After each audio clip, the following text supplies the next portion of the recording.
Let's talk about some real nerdy stuff today. I get asked all the time, Mitch, what metrics do you look at when judging your Facebook ads that you run? So I want to dive in and really show you the dashboards that we set up. And you can set all these up custom. I'll show you real quick how to do that. And then we're going to go through why we look at each one of these. But let's dive in for some e-commerce fun.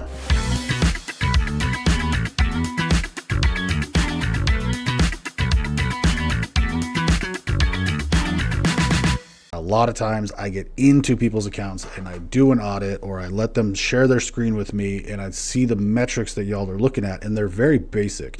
You're getting a tiny picture and then trying to judge and base your decisions off of like a slice of the pie worth of data, mainly for e-commerce, because that's the more complex one. Unfortunately, lead gen guys, it's pretty simple. Are you getting leads? What's your cost per lead? Click-through rate and CPM. That's all we really need to know from a basic standpoint. The rest we get out of your CRM. All right, so here we have one of our e-com accounts that we manage. And as you can see, there are tons of columns here. And the way that us senior media buyers and people who've been doing this a long time start to look at the results is we really start at the end. You know, there's the creative side of the metrics, and then we get into the nitty-gritty data. So on the creative side, you know, if we're running videos, I want to know the hook rate, which the hook rate is nothing more than a custom column made by going 3-second video plays divided by reach times 100. So go ahead and write that down, and then I'm going to show you how to make that. AOV is now a standard column, but before we had to customize it and make it ourselves with purchase conversion value divided by purchases. So we knew what the average order value was. So to make your own columns, which you could do after I go through all these and you see what I actually look at, you can open up this drop down where you're likely sitting on performance and clicks. So go ahead and go down to the customized columns, and you are going to be able to type in here, you know, different things that you want. So like purchases, and then check mark it, and it shows up here on the right. You can drag and drop these around so you have it ordered how you want, how I have it, whatever pleases you. And then you can give it a custom name, and voila. I highly recommend that you do that. Let's say, I mean, just for fun, I got to add something in here. You would add something in, and then up here in the top left, you click on the little pencil, give it a name, so that way you can go back and select it. If you just hit save without naming it, you will end up having to rebuild this every single time, and that is a total pain in the ass. Nobody wants to do that. So hook rate, I want to have over really 30% hook rate. So 30% of people at a minimum got through 3 seconds of the video. It's weird to say and to think that 3 seconds is a long time, but in the era of TikTok, where you have 1.3 seconds to grab somebody's attention and hold it, 3 seconds is a long time.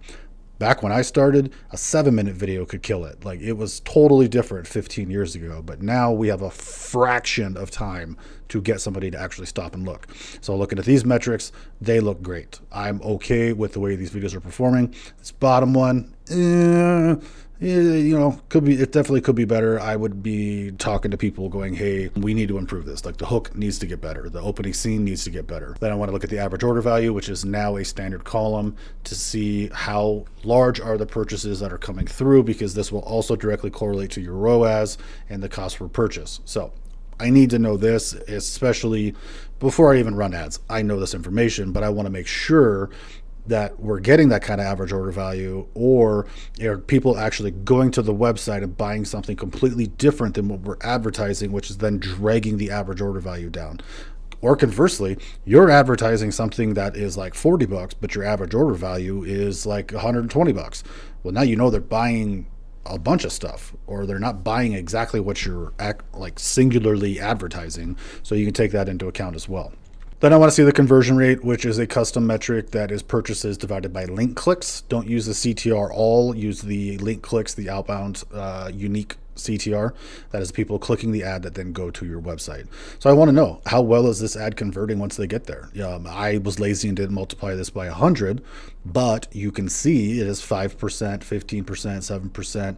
Top of funnels, I'm not really surprised, 3%, 4%, 6%. I'll take those. These are cold audiences, as cold as we can actually make them, right? Purchase ROAS, pretty explanatory. It is your return on ad spend. So you basically take your purchase conversion value divided by the amount spent, and now you have your ROAS.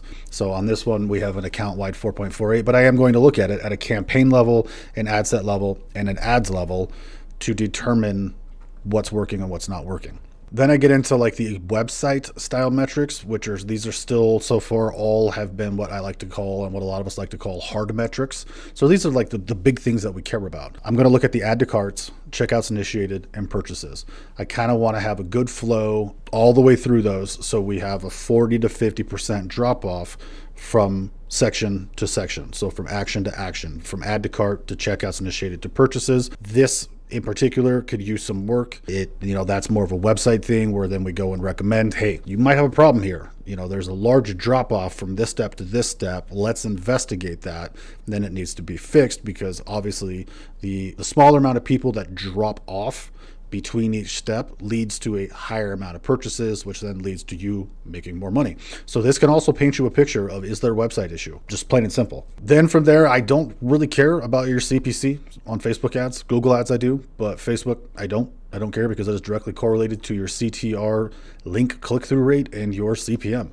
That's basically what it is. It's really like link clicks into your CPM, but I can look at this and go, all right, well, if a 1% or higher, then we're going to judge a bunch of these things and go, okay, what's going on here? This is a catalog ad, so I know it's not going to have a high click-through because it's not sexy. And this is top of funnel. This could be worked on. This could be worked on. This could be worked on. 2.97 is great. 1.12% is great. So I'm okay with those. But the below 1%, even though like your standard on Facebook anymore is like 0.5 to 0.7%, I want that 1% or higher. It's going to drive down my CPM. We're going to get in front of more people and be able to get sales faster. Speaking of CPM, I then go and look at CPM. Now, here's the thing with CPM. CPM anymore is like a competitive metric. So it's going to give you an idea of how competitive is the audience or the segment of people that you're in front of. Let's say you're in the cosmetic industry, you're likely going to have higher CPMs if you're selling makeup, and especially depending on the age and the demographic that you're selling into, you can have a higher CPM. Just means it's more competitive. There's people spending a lot of money. There's a lot of advertisers going for that segment of people. Same thing can be said sometimes for remarketing audiences. They can be more expensive because they're smaller. So if you're running remarketing and your CPM is through the roof, in my opinion, like 40, 50, 60 bucks, you have a small audience. You need to make it bigger. Like, you're just saturating it, and you're fighting for a small group of people that other people and other brands are fighting for and trying to get in front of at the same time. So like, you're going to pay a premium for that. Now, the other side of CPM is also a judge of your creative. So it could also be, if you're looking at let's say a $23 CPM, and this is the highest CPM on this entire account, right? Well, I know from earlier that it had a 0.61% click-through rate. I can work on the ad. So looking at these two, the ad needs to be better. Something about the ad is not that enticing, and it's not that great of user experience. So Facebook, not maliciously, but you're essentially going to have to pay more to get in front of those people, because it wants them to see things that are relevant to them, that people like. So the more clicks you get, relevant clicks, usually the lower your CPM is, which is why I personally love to shoot for a over 1% click-through rate on all the ads that we run. And like I said, we will also then drill down into the ad sets, right? So we will probably have, let's see here, let me grab a top of funnel. So we'll go into here and we'll have all these different ad sets. Well, I'm going to then drill into these because these are usually different interests. We got different interests in each one of these, lookalikes, broad, different interest stacks, and I go through. So I'm going to now look at the ad sets and go, which of these have horrible click-through rates? Well, all these ads need to be worked on. How are the CPMs? Same thing, really going to start at the end. So the videos, the hook rates, 29%, a little low. Video needs to be better. It's not as engaging. It's not grabbing people's attentions that are in this interest group. Then the rest of them are pretty much okay. I'm satisfied with these. I'm going to go through, look at the conversion rates. I'm going to look at the average order values. I'm going to look at the ROAS. I'm going to look at all the website metrics, the click-through rates.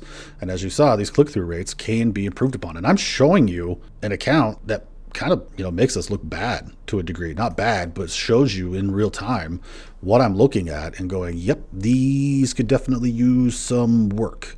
So kind of remember that when you look at other people's videos. No shade to anybody, but those are the advanced metrics and why we look at those metrics and metrics you should be looking at. So create yourself your own dashboard so you can look at your data like the rest of us look at it, at agencies, people who've been doing this for a very long time. We need to see the entire picture We need to see basically, what is it? I can't see the trees through the forest, so I need to be able to see the trees and like all the information, because the data doesn't lie. The data paints a picture, and you can make the right adjustment from looking at all of this information. I feel like I said information a lot, but I appreciate you. If you found this valuable, please share it with somebody that you know could get some value from it as well. And I look forward to seeing you guys on the next video.